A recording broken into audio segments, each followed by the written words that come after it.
Mohon izin Bunda kedatangan Elsa ke sini meminta izin untuk penerapan dari budaya positif yang sudah Elsa pelajari dan pahami di modul 1.4 calon guru penggerak. Oleh karena itu nantinya Elsa meminta waktunya mengakomodir anak-anak peserta didik dan anak sejawat dalam penerapannya. Kemudian Elsa juga meminta izin untuk mengimplementasikan atau mengaplikasikan penerapan disiplin positif ini kepada rekan sejawat di multimedia. Apakah Elsa diizinkan Bunda untuk menggunakan ruang multimedia tersebut? Ya, diizinkan untuk menggunakan multimedia dalam penerapan disiplin positif. Bunda, terima kasih Bunda. Sama-sama. Bismillahirrahmanirrahim. Assalamualaikum warahmatullahi wabarakatuh.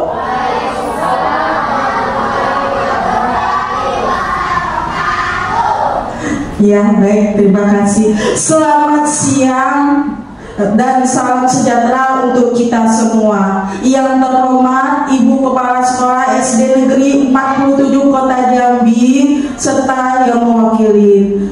Kemudian yang terhormat Bapak dan Ibu guru hebat serta karyawan staf SD Negeri 47 Kota Jambi yang hadir pada siang hari ini yang berbahagia. Alhamdulillah, puji syukur kita panjatkan karena berkat rahmatnya kita masih bisa berkumpul untuk bersama-sama dalam kegiatan diseminasi modul 1.4 budaya positif. Sebelum memulai acara, perkenankan saya Riri Suryati selaku MC pada siang hari ini untuk membacakan susunan acara.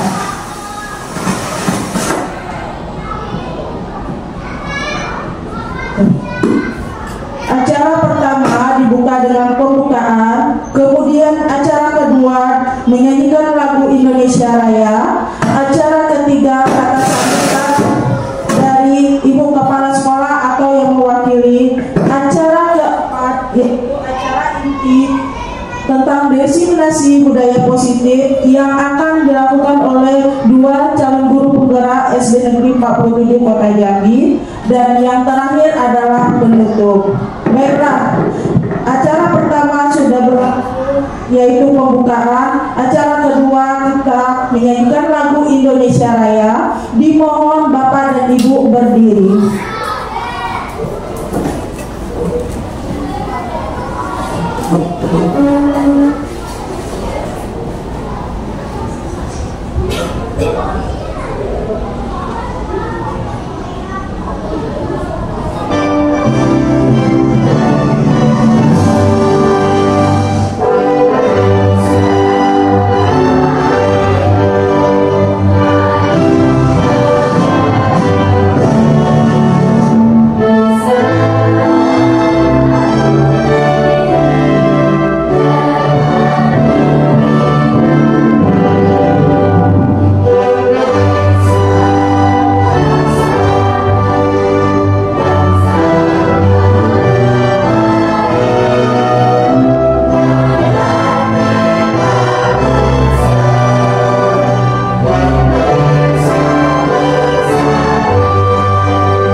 Waalaikumsalam. Assalamualaikum warahmatullahi wabarakatuh. Waalaikumsalam warahmatullahi wabarakatuh.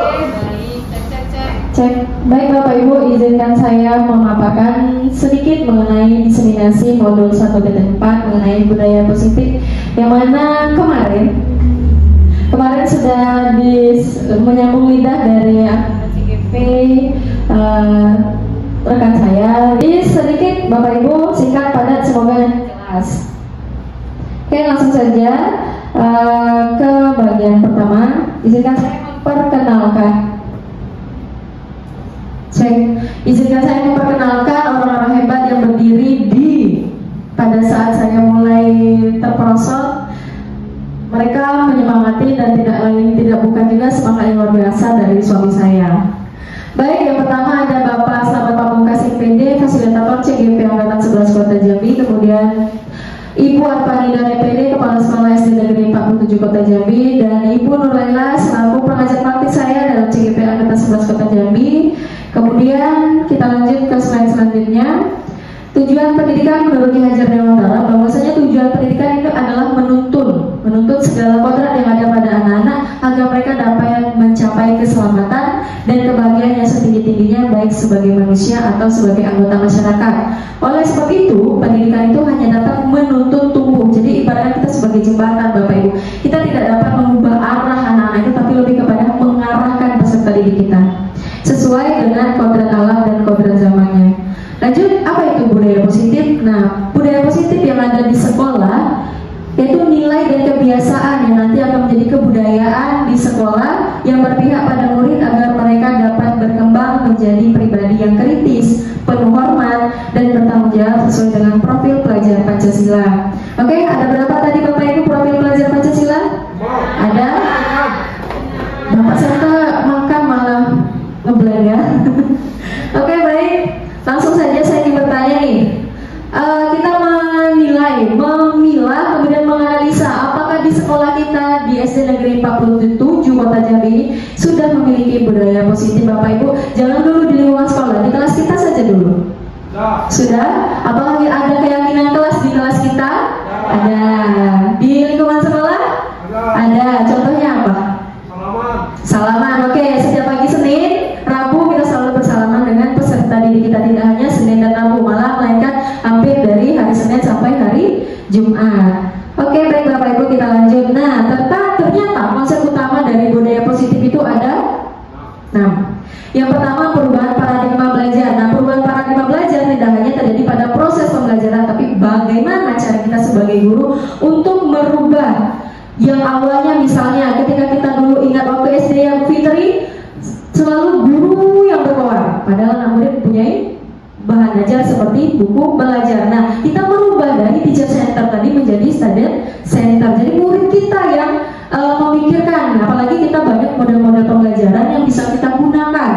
Nah, misalnya bagaimana anak itu aktif, bukan gurunya yang aktif, tapi anaknya.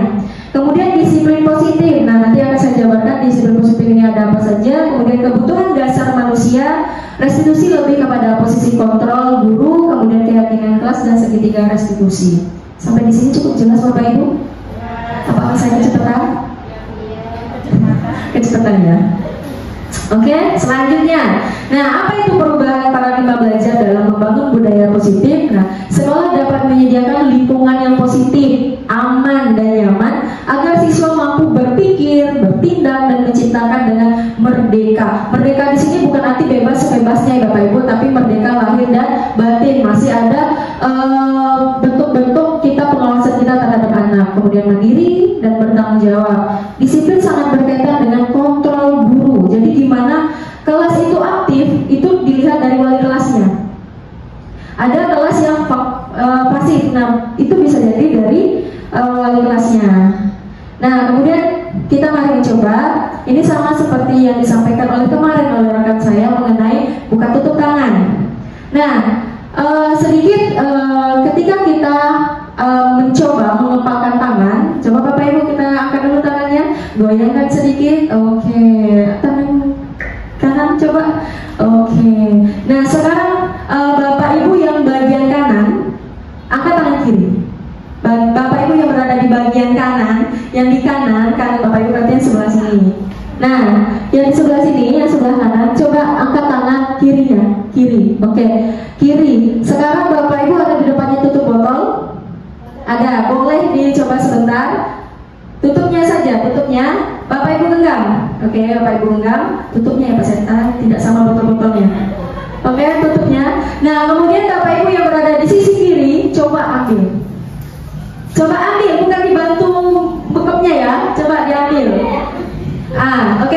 Oke, stop. Nah, sekarang jika itu kita membandingkan, kita membawa diri kita ke anak kecil, maka kita anggap bahwa tutup botol itu sebuah mainan. Mau nggak ngasih ke teman? Enggak, anak kecil banget ya. Nah, ketika kita menjadi orang dewasa, pasti kita bertanya dulu untuk apa, mengapa diambil, gunanya untuk apa, akan ada ribuan pertanyaan yang timbul. Nah, itu termasuk dari kontrol kita, mengontrol tutup botol itu supaya tidak diambil oleh rekan kita. Oke, lanjut. Nah, kita masuk ke perubahan paradigma teori kontrol atau ilusi kontrol dari William Jaeger. Itu ilusi guru murid, kemudian ilusi bahwa semua penguatan positif efektif dan bermanfaat, kemudian ilusi bahwa kritik dan membuat orang merasa bersalah dapat menguatkan karakter, kemudian ilusi bahwa orang dewasa itu memiliki hak untuk memaksa. Contoh nih Bapak Ibu di rumah punya anak, punya, pokoknya jangan ke situ, jangan seperti itu memaksa. Mentang-mentang kita mama ini kita paksa-paksa. Apakah boleh kita seperti itu? Boleh? Tidak ya, kita kurangin. Saya juga lagi belajar ya. Karena ketika kita melihat anak-anak kita, jangan di rumah, di sekolah saja yang ibaratnya bukan terlahir dari rahim kita, yang tiba-tiba misalnya manjat kursi, jangan, nanti jatuh. Nah, padahal banyak kata-kata lain yang bisa kita gunakan supaya mereka bisa membawa penguatan positif kepada diri mereka. Lanjut.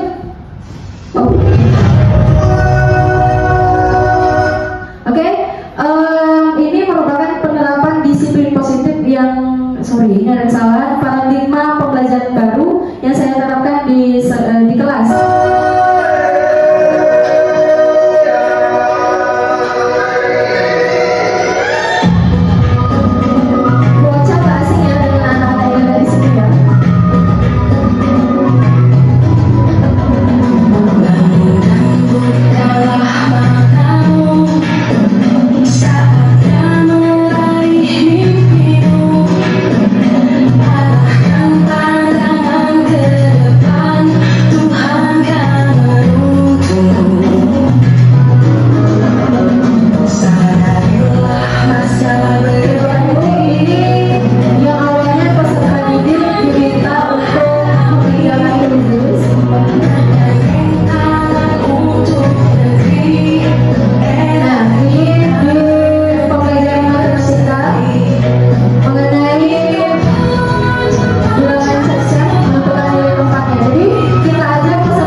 Oke, Bapak Ibu, sedikit saya menjelaskan untuk video yang terakhir. Ini perubahan paradigma belajar yang baru.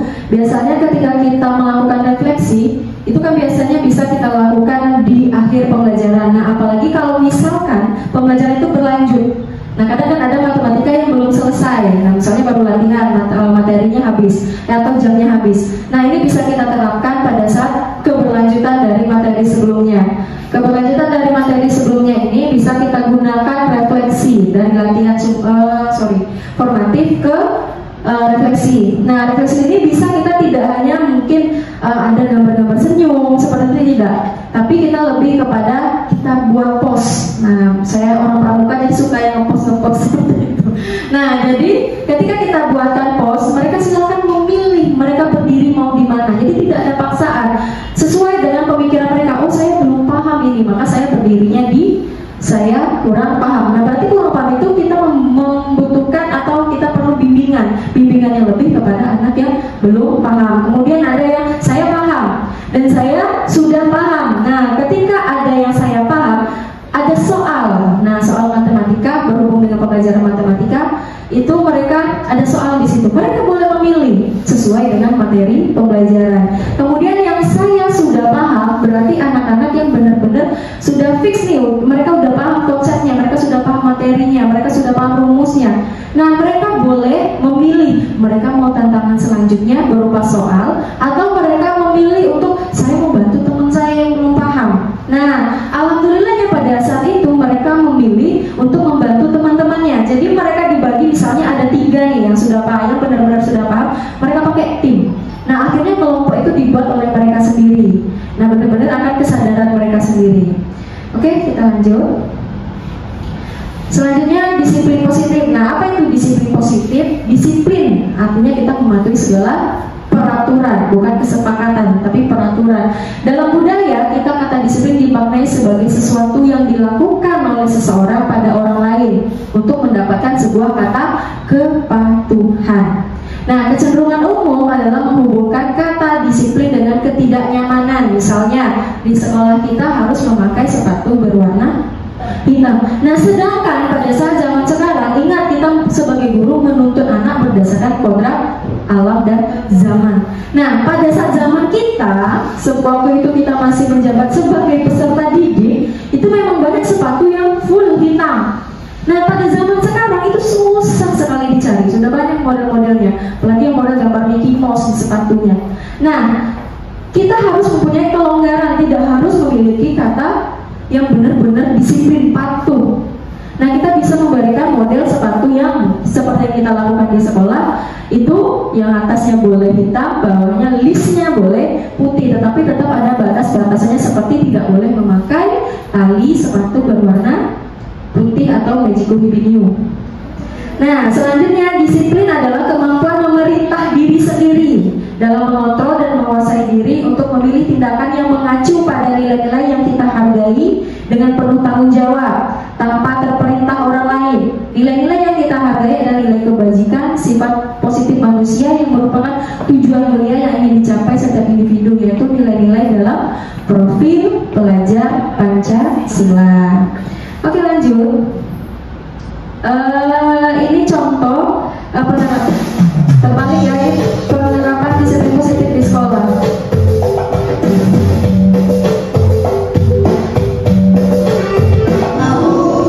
Nah, ini sudah saya lakukan selama saya di kelas 4. Awalnya pembiasaan pembacaan ayat suci Al-Quran.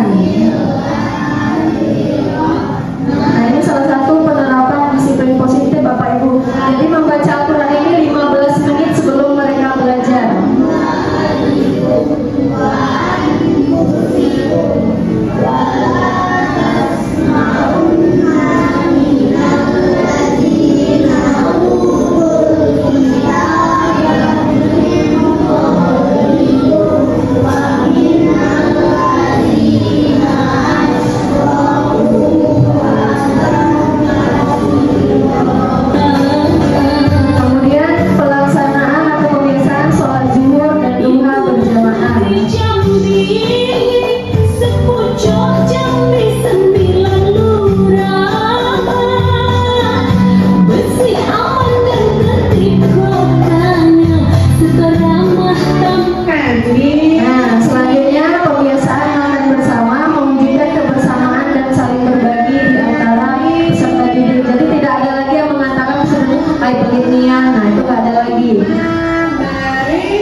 tidak bisa disamakan walaupun dia kembar.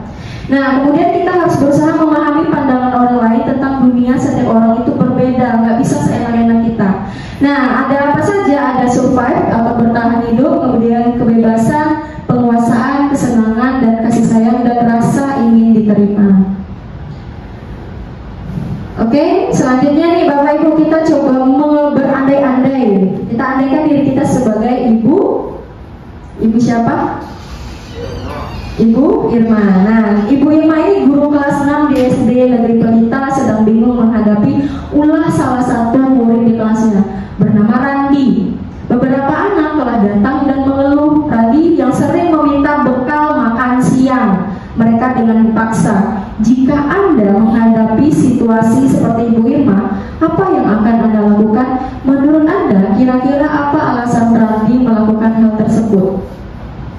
Ayo Bapak Ibu, ada yang mau mencoba? Oke Pak Senta, silahkan. Baik, dengan beberapa kasus kejadian yang mungkin tidak serupa tapi perihalnya sama, karena kita akan melihat kasus peserta didik itu tidak secara zahirnya atau kulitnya saja. Jadi langkah pertama yang saya lakukan tentunya mencari informasi terlebih dahulu. Mencari informasi dengan teknik memanggil satu persatu siswa yang terkait.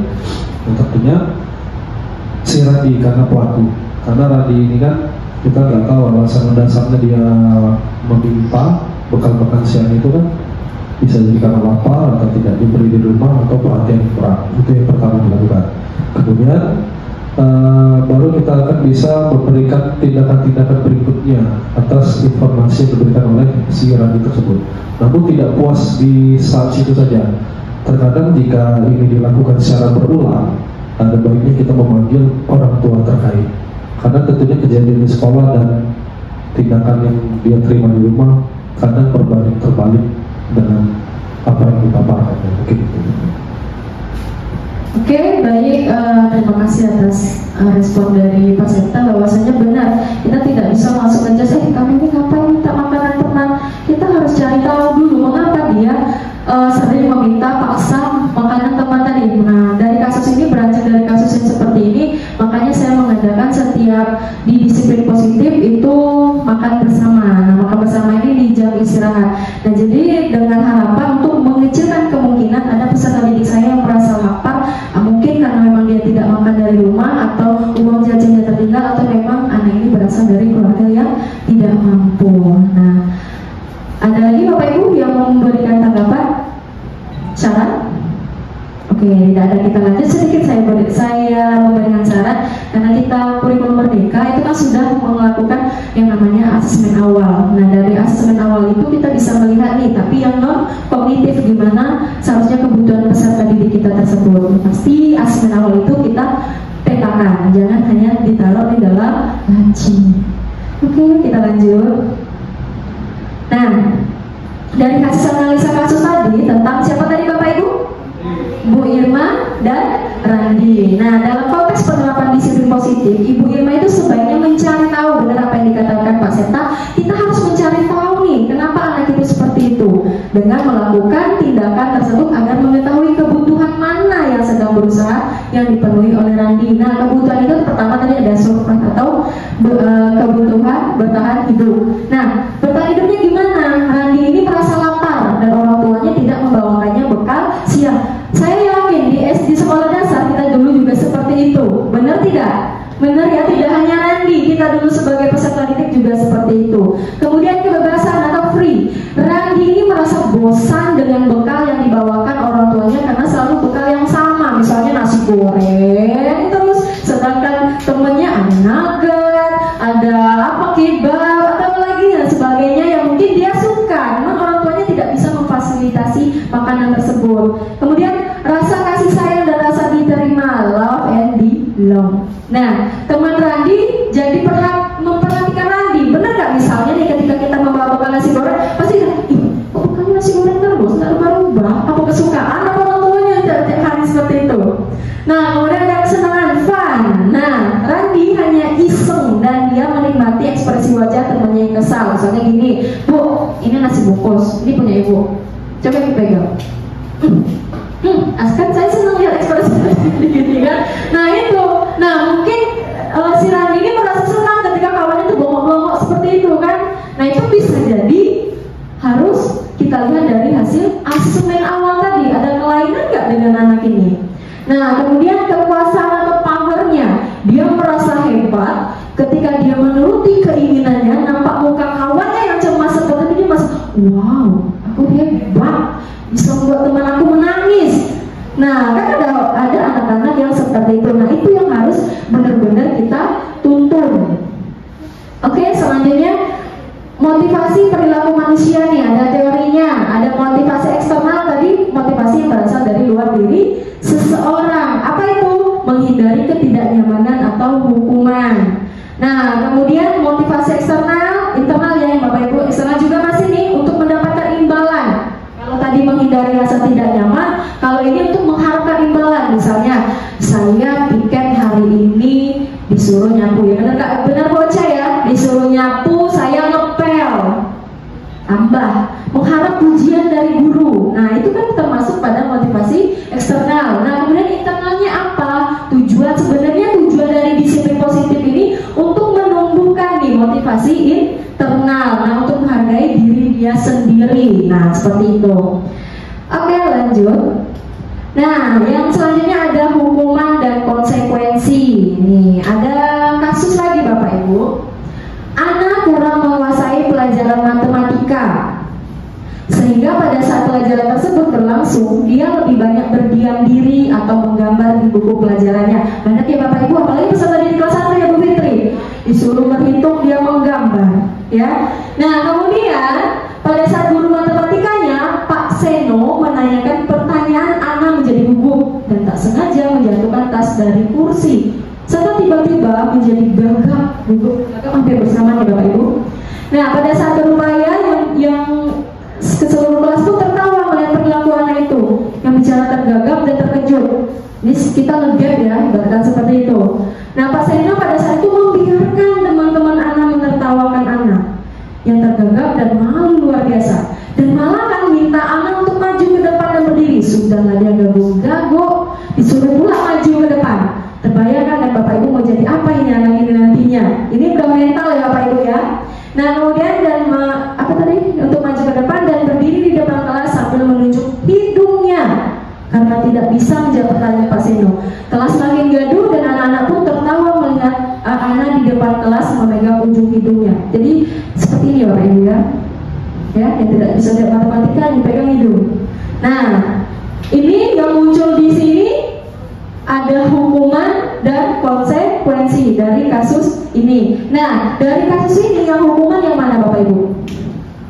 Ada yang tahu? Memegang hidung. Kenapa dia mendapatkan hukuman seperti itu? Supaya memunculkan efek jerah. Oke.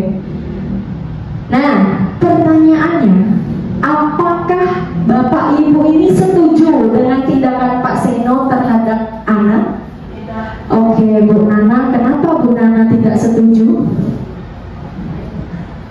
Setuju. Itu Pak Setan. Pak Setan. Oke, kenapa nih Ibu tidak setuju nih dengan tindakan yang dilakukan oleh Pak Seno? Karena itu bukan merupakan disiplin positif. Oke, bukan merupakan disiplin positif. Tadi kan sudah dipaparkan sama Bu Riri, ada tentang penghukum, terus banyak ya. Pokoknya ini tadi intinya tentang hukum dan itu salah, berarti gagal. Iya, berarti disiplin positifnya penerapannya. Benar, termasuk kepada identitas gagal. Oke, terima kasih Bu Nana. Kemudian menurut Bapak Ibu, tindakan Pak Seno terhadap anak ini adalah sebuah hukuman atau konsekuensi? Ayo Ibu.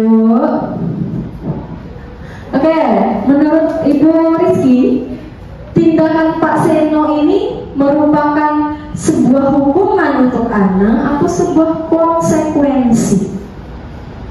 Tadi yang disuruh anak itu kan tidak suka ya belajar matematika. Nah kemudian disuruh maju ke depan, pegang hidungnya, angkat kakinya. Nah itu sebuah konsekuensi atau sebuah hukuman? Kalau menurut saya sih hukumannya. Why? Karena dari apa yang dia tidak bisa tadi, jadi itu sebuah hukuman yang diberikan hampir mirip ya, konsekuensi dengan hukuman itu hampir mirip gitu. Jadi saya lebih dekatnya ke hukuman sih. Iya, seharusnya kalau mengikuti disiplin positifnya itu anak tidak diberikan hukuman ataupun konsekuensi apapun. Ya, jadi kita belajar dari disiplin positif ini bagaimana anak diperlakukan juga baik di depan teman-temannya, tidak dihakimi ataupun tidak dicas dengan kesalahannya seperti itu.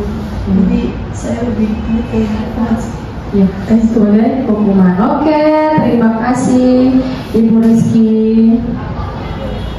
Nah, berdasarkan kasus tadi, ada namanya hukuman itu termasuk kepada identitas gagal. Kita memberikan hukuman itu yang pasti berdampak kepada fisik dan mental dari peserta didik kita. Nah, tadi terlihat bahwasanya si anak ini sudahlah mentalnya agak sedikit sakiti, down ya. Nah, kemudian identitas sukses. Nah, ada dua, di balik kegagalan pasti ada apa Bapak Ibu? Ada kesuksesan. Nah, ternyata identitas gagal itu hukuman. Nah, kemudian identitas sukses itu disiplin yang adanya konsekuensi dan restitusi. Nah, hukuman itu sesuatu yang menyakitkan yang harus terjadi, sedangkan konsekuensi sesuatu harus terjadi. Restitusinya gimana? Pilihan. Nah, dengan dia tidak bisa memahami matematika ini, seharusnya kita sebagai guru tidak memberikan hukuman, tapi kita memberikan pilihan bagaimana cara dia supaya memahami pembelajaran yang diberikan. Oke, lanjut. Nah, kemudian nih saya bertanya nih, mencatat 100 kali di dalam buku dengan kalimat saya tidak akan terlambat karena terlambat sekolah. Misalnya gini, pagi kita tutup jam berapa Bapak Ibu? 7. Jam 7. Si Ana nyampe di sekolah jam 7:05. Otomatis pagar sekolah kita sudah ditutup. Nah, kemudian saya memberikan sebuah tindakan kepada anak. Saya tidak akan terlambat lagi menuliskan di bukunya 3 lembar. Ini dulu waktu kita sekolah dasar ya Bapak Ibu ya, 3 lembar, berlembar-lembar. Nah, menurut Bapak Ibu itu konsekuensi atau hukuman? Hah? Hukuman, oke. Kemudian lari mengelilingi lapangan sekolah karena terlambat hadir. Hukuman. Kemudian membersihkan coretan yang dibuat di meja tulis. Membersihkan coretannya. Konsekuensi. Kemudian murid ini diminta push up. Hukuman. Menggantikan kertas tugas teman yang telah dicoret-coret. Oke, sudah mulai nampak. Berjemur di lapangan basket. Hukuman. Oke, bagus. Satu kali lagi. Murid berdiri di depan kelas sambil mengangkat satu kaki tadi.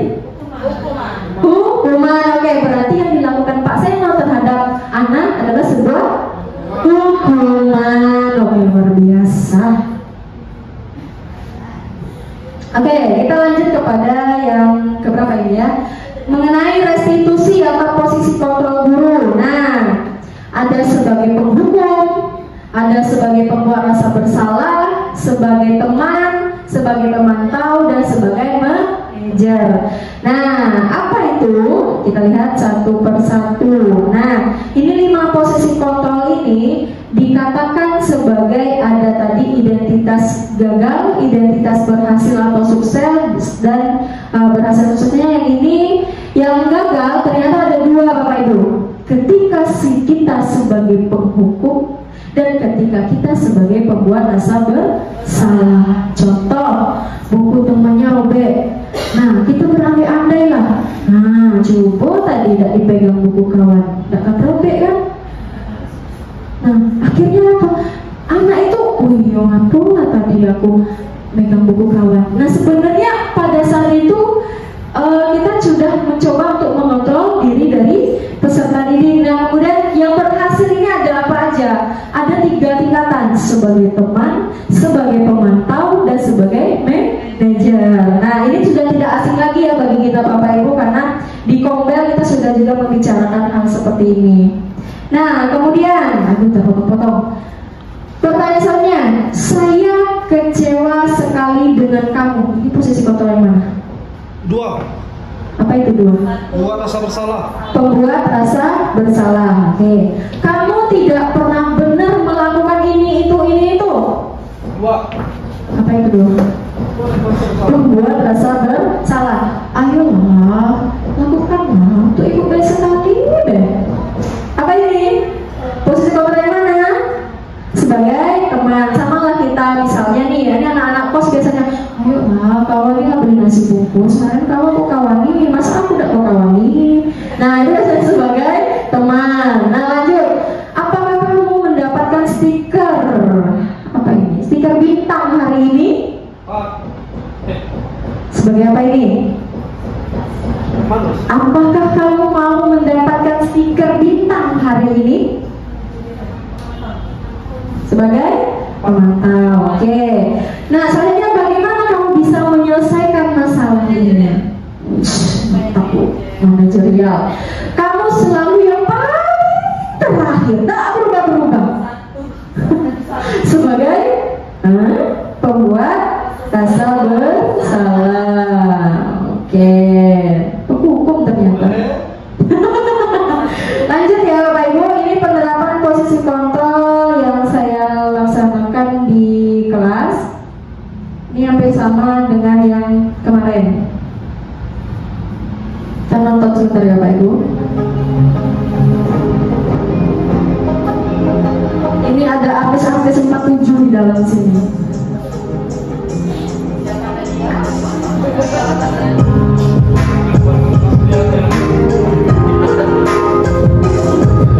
Pada saat ini Bapak Ibu tidak dilarang untuk ketawa ya. Kalau mau ketawa silahkan.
Teacher minta tolong panggilkan Azri ke sini ya.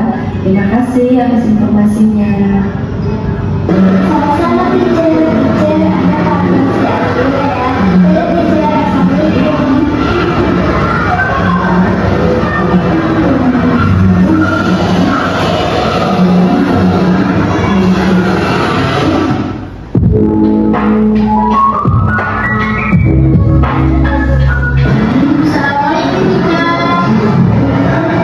Waalaikumsalam Azri.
bermain bola kertas, adakah hal yang menyenangkan lainnya yang membuat Azil merasa senang?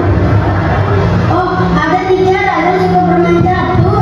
Tapi kalau ini bukan main catur.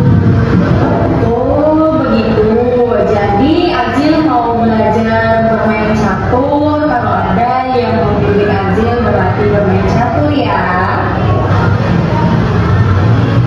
Azil bisa berlatih catur bersama Bersih. Bagaimana? Nah, kan teacher. Iya beneran. Baik teacher, jadi kapan Azil bisa bermain caturnya sama Rizky? Nah, jadi besok di hari Sabtu jam 8 Azil bisa berlatih bersama Ibu Rizky di sekolah. Namun Azil harus minta izin dulu kepada ibu dan bunda. Karena mengapa?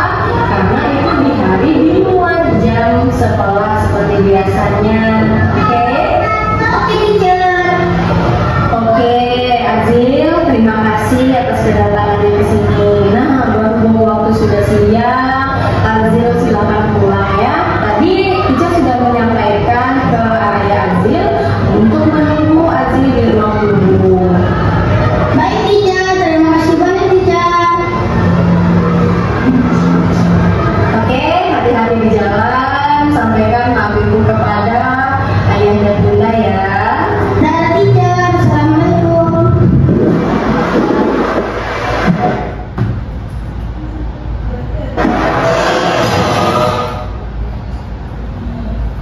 Oke, Bapak Ibu, ternyata di sekolah kita ini banyak calon artis.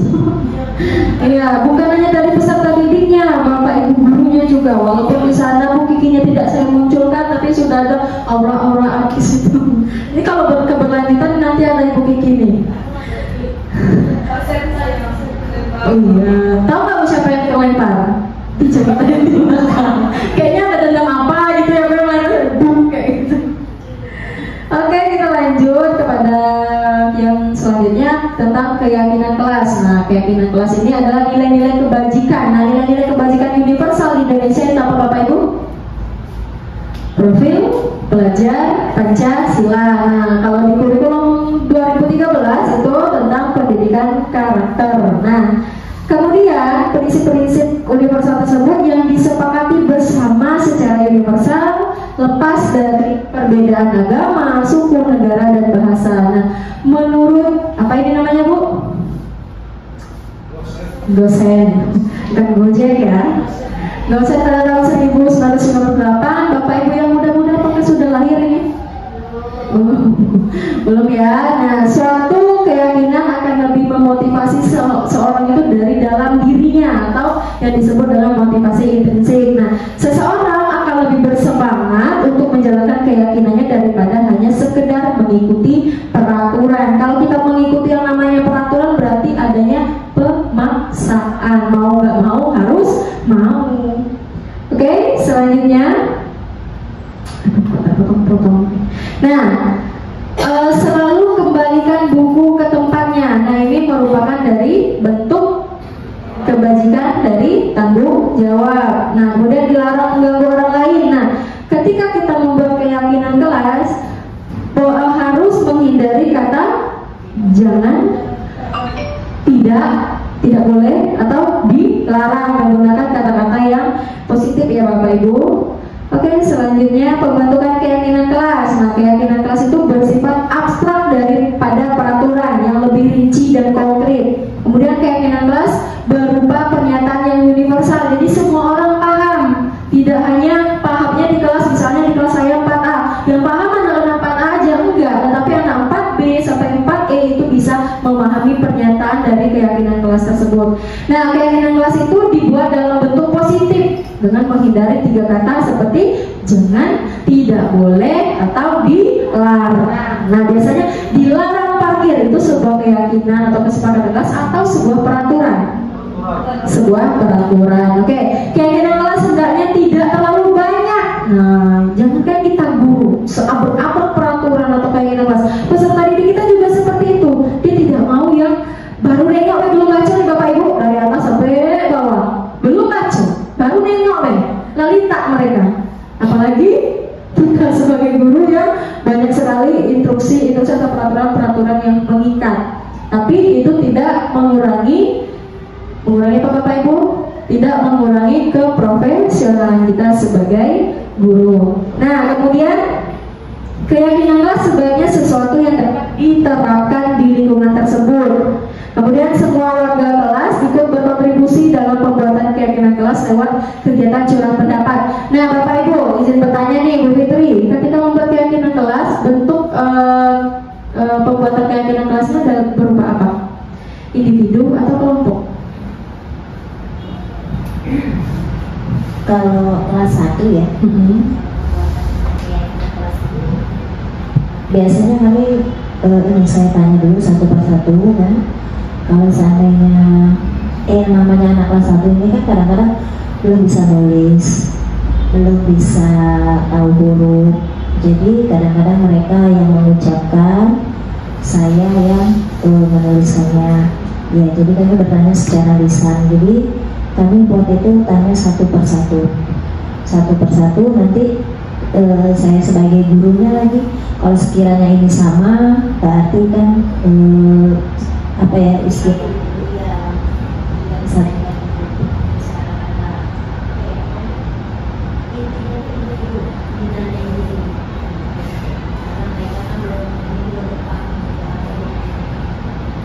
Oke, baik, berarti strateginya berupa individu ya, bukan kelompok.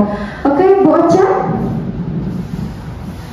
keyakinan kelas yang pernah dibuat berbentuk seperti apa? keyakinan kelas individu. Ya. Oke, bentuknya seperti apa? Sesuai kesepakatan bersama. Jadi mereka diberikan kayak kertas note, nanti mereka menuliskan satu-satu kira-kira apa peraturan yang mau mereka ikuti selama di kelas tersebut. Nanti baru dikumpulkan, baru disepakati bersama. Oke, baik. Oke, Bapak Ibu. Nah, dari pemaparan yang disampaikan oleh Bapak Ibu tadi, bahwasanya kesepakatan kelas itu banyak dilakukan secara individu. Bisa juga seperti mengangkat tangan. Nah, mengangkat tangan. Nah, apa yang membuat ketika kita meminta pendapat dari peserta didik kita dengan mengangkat tangan ini sebenarnya kurang efektif? Kenapa bisa seperti itu, Bapak Ibu? Semuanya angkat tangan, apalagi kalau satu Bu ya, suruh angkat tangan, semuanya pokoknya angkat tangan. Dan ngapain angkat tangan, pokoknya angkat tangan. Nah, sebenarnya Bapak Ibu, kesepakatan kelas ini bisa kita lakukan dengan cara berkelompok. Nah, dengan berkelompok kita tahu nih, misalnya nih, kalau misalkan secara satu-satu, kita kan harus ngecek dulu satu-satu mana yang pendapatnya sama. Nah, sedangkan berkelompok itu dapat mengurangi waktu. Ya, mereka bisa menganalisa, oh ini pendapat saya dengan pendapat si B sama. Nah, hal itu bisa mengurangi waktu kita untuk tidak mengecek satu-satu. Misalnya murid kita 36, oh kita cek satu-satu 36. Nah, itu nanti habis waktu pembelajaran kita, Bapak Ibu. Nah, kemudian kenapa tidak diarahkan untuk anak peserta didik kita tidak mengangkat tangan, supaya tidak ada namanya diskriminasi pendapat. Kenapa seperti itu? Ketika mengangkat tangan, kita menunjuk, memilih. Nah, memilih, nanti ujung-ujungnya apa? Yang udah angkat tangan ada yang tidak kita tunjuk. Akhirnya apa? Muncullah rasa kekecewaan dari peserta didik kita. Nah, kemudian bersedia meninjau kembali keyakinan kelas dari waktu ke waktu. Nah, jadi keyakinan kelas ini tidak untuk jangka waktu 1 tahun atau selama mereka bersama kita cuma 1 kali buat kesepakatan. Tidak seperti itu. Tapi kita cek secara berkala. Nah, keyakinan kelas ini Bu, misalnya nih, ketemulah keyakinan kelas di awal pembelajaran itu 10. Nah, 10 itu sampai mereka mau naik kelas 5, 10 bukan seperti itu. Misalnya nih, 10, udah ada 2 yang sudah terlaksana. Misalnya, keyakinan kelas kita berbicara memandang mata orang yang berbicara. Nah, mereka sudah melaksanakan itu, sudah cuek, berarti sudah terlaksana. Nggak harus kalau misalnya pas awal pembelajaran 10, sampailah mereka mau naik kelas 5 masih juga 10, berarti nggak ada perubahan. Anak-anak kita gitu-gitu aja. Nah, akan lebih baik awalnya 10, pas nyampe kelas mau naik kelas 5 tinggal 1. Nah, begitu ya Bapak Ibu. Itulah salah satu pembeda antara antara keyakinan kelas dengan peraturan kelas. Ya, oke Bapak Ibu. Selanjutnya, nih, ini contoh dari penerapan keyakinan kelas di kelas 4A.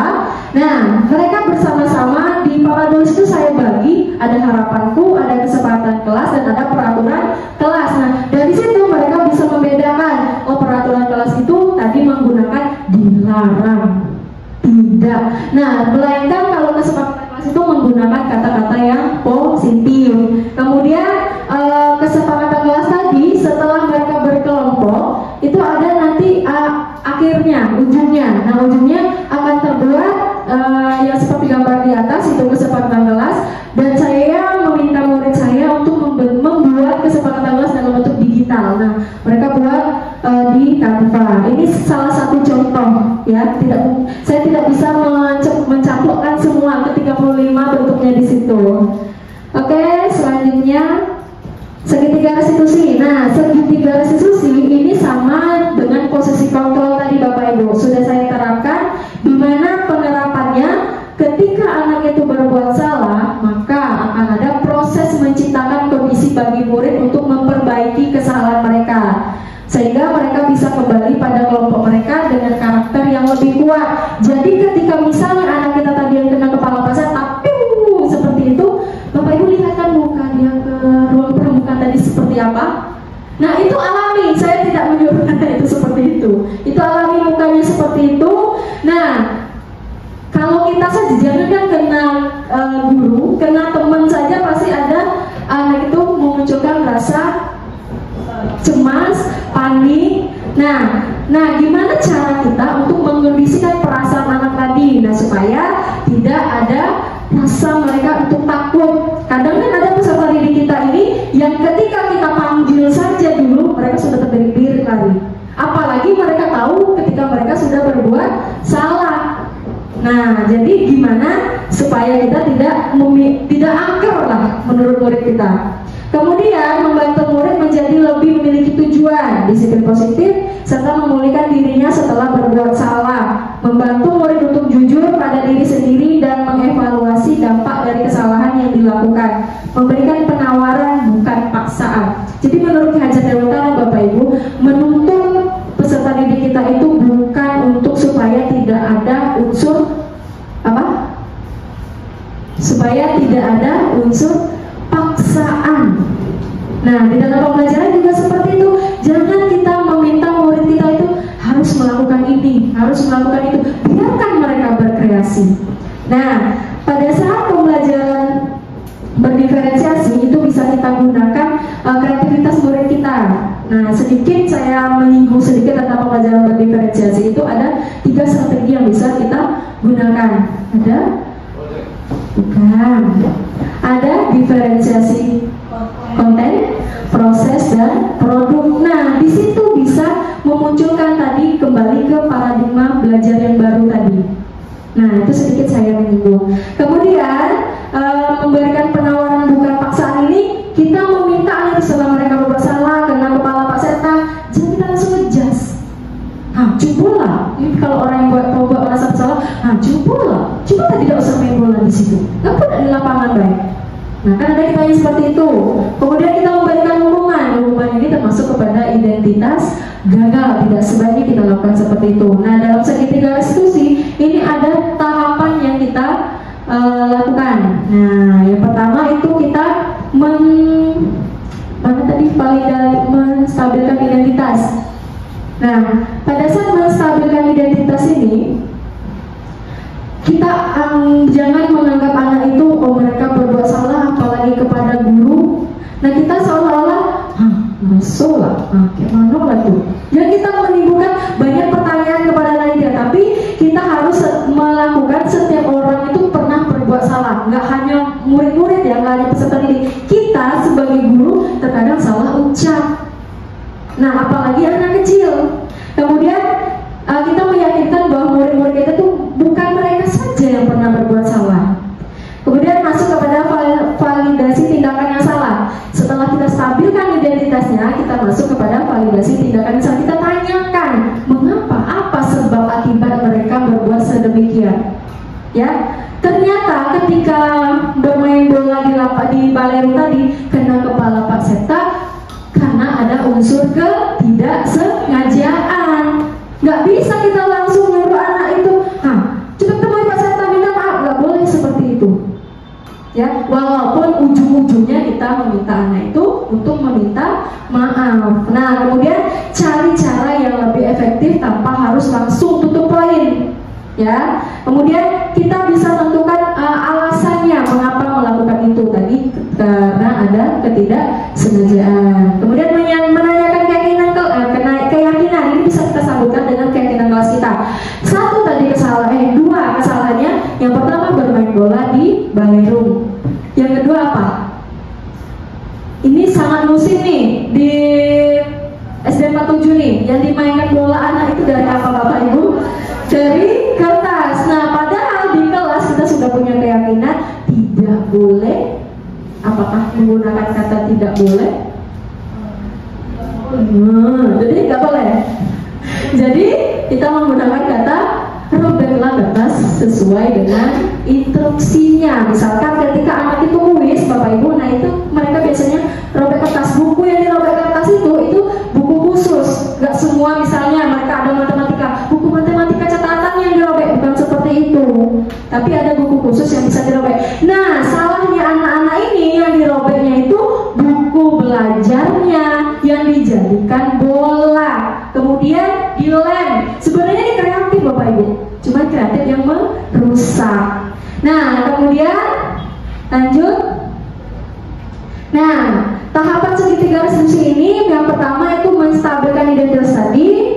Yang berbuat salah itu tidak apa-apa, tapi kita harus memberikan penekanan Bapak Ibu.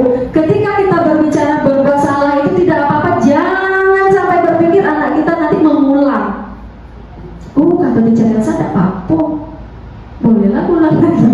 Nah, jangan seperti itu. Kemudian tidak ada manusia yang sempurna. Nah, ini benar, karena kesempurnaan itu hanya milik Allah. Nah, lanjut Bapak Ibu. Tahap kedua, validasi tindakan yang salah. Kita menanyakan, kenapa bisa kena kepala Pak Seta? Kenapa nendang bolanya ke arah sana? Bisa aja Pak Seta tadi itu jawab, saya tidak sengaja teacher, memang menendangnya ke sana. Kebetulan Pak Seta lewat, Pak Seta yang salah. Kenapa lewat itu? Lanjut, kamu patut bangga pada dirimu sendiri karena kamu telah melindungi sesuatu yang penting buatmu. Jadi kita andaikan mereka jujur. Ya, kita andaikan mereka jujur. Biasanya kan yang terjadi nunggu gurunya dulu yang ngomong. Dicerasa, tadi anak dicerasa nyepak bola ke kepala. Nah, kita minta anak kita untuk bisa mengakui dengan kita melakukan pendekatan. Nah, kalau kita sudah melakukan pendekatan dengan peserta kita, otomatis mereka akan menganggap kita sebagai ibunya di sekolah. Tempat mereka mengadu, tidak hanya mengadu, teacher kami tidak bawa uang jajan. Nah, tidak hanya itu, tapi ketika mereka tertimpa masalah yang dalam pikirannya cuma ada kita untuk membantunya, bukan lari dari kita. Paham Bapak Ibu? Paham ya? Nah, biasanya kan banyak tuh, takut dicerita pakai marah-marah. Nah, bukan seperti itu ya. Lanjut, yang ketiga, menanyakan keyakinan. Nah, ini berkaitan dengan keyakinan kelas ataupun dengan keyakinan sekolah. Oke Bapak Ibu, sebelum saya tutup, saya punya waktu 5 menit lagi. Saya mencoba untuk melakukan ice breaking. Saya tahu pada hari ini mata benar-benar susah dikondisikan. Benar? Benar? Benar ya Bapak Ibu? Saya akan mencoba ice breaking yang saya lakukan di kelas tidak dengan musik, tapi natural saja. Tepuk 1. Sekali lah. Tepuk 1, 2. Bukan, jadi duanya kita saya tahu kiri dan kanan. Ibu boleh saja memberikan senyum terbaiknya untuk di sore ini ya. Oke, tepuk 1, ya. Tepuk 2, tepuk 3, prok, tepuk 4, prok, cepat ya. Prok. Oke, ulang. Tepuk 3, prok. Tepuk 4, prok. Tepuk 5, prok. Oke, memang orang dewasa itu gak susah diajarinya Bu, tapi susah dimengerti. Oke Bapak Ibu, speakingnya ketika saya menyampaikan, misal Misal, saya ambil contoh, terima kasih, salam, dan bahagia. Ujungnya apa? Bahagia. Pak Seta bahagia. Ulang ya. Terima kasih, salam, dan bahagia. Berarti ujungnya apa? Bahagia. Bapak Ibu cari kalimat lain yang berawal dari bahagia. Ya. Bahagia. Misalnya kalau terima kasih, salam, dan bahagia. Nah, maka nanti sambungan bahagianya apa? Buat sebuah kalimat. Sambung kata. Oke, siap Bapak Ibu? Siap? Are you ready? Are you ready? Topik 3, topik 5. Saya lihat bocah yang lain arahnya. Oke, kata pertama, SD 47 itu gurunya keren. Keren ya? Keren semuanya. Semuanya berarti. Jangan dibalik-balik, ada pengulangan kata. Semuanya hebat. Oke, kan bisa 3 kata nggak? 4 kata, 5 kata? Semua hebat sekali. Oke, sekali. Hebat serba bisa karena mau belajar. Oke, luar biasa. Belajar. Belajar itu menyenangkan. Oke, menyenangkan. Menyenangkan bagi yang bahagia. Oh, bahagia. Bahagia itu sehat. Sehat. Oke, sehat. Sehat selalu dan tetap semangat untuk hidup lebih baik. Oke, luar biasa. Closing yang luar biasa ya Bapak Ibu. Sehat selalu untuk hidup yang lebih baik. Kayak nyanyi ya. Kayak sebuah lirik. Oke Bapak Ibu, terima kasih atas waktu yang sudah diberikan kepada saya. Yang saya mencoba untuk memaparkan penerapan budaya positif yang ada di kelas saya. Semoga nanti bisa terimbaskan kepada kelas-kelas yang ada di SD Negeri 47 Kota Jambi. Baik Bapak Ibu, mohon maaf atas segala kesalahan ucapan atau tindakan yang saya lakukan, karena kesalahan itu datang dari saya sendiri dan kebenaran itu datangnya dari Allah Subhanahu wa taala. Wallahu muwaffiq ila aqwamit thoriq. Wassalamualaikum warahmatullahi wabarakatuh.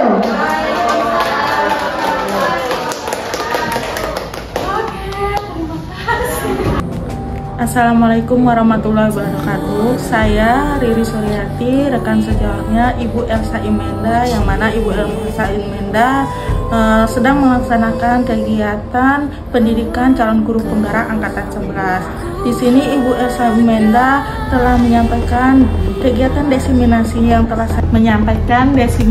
budaya positif yang telah diterapkannya di dalam kelas.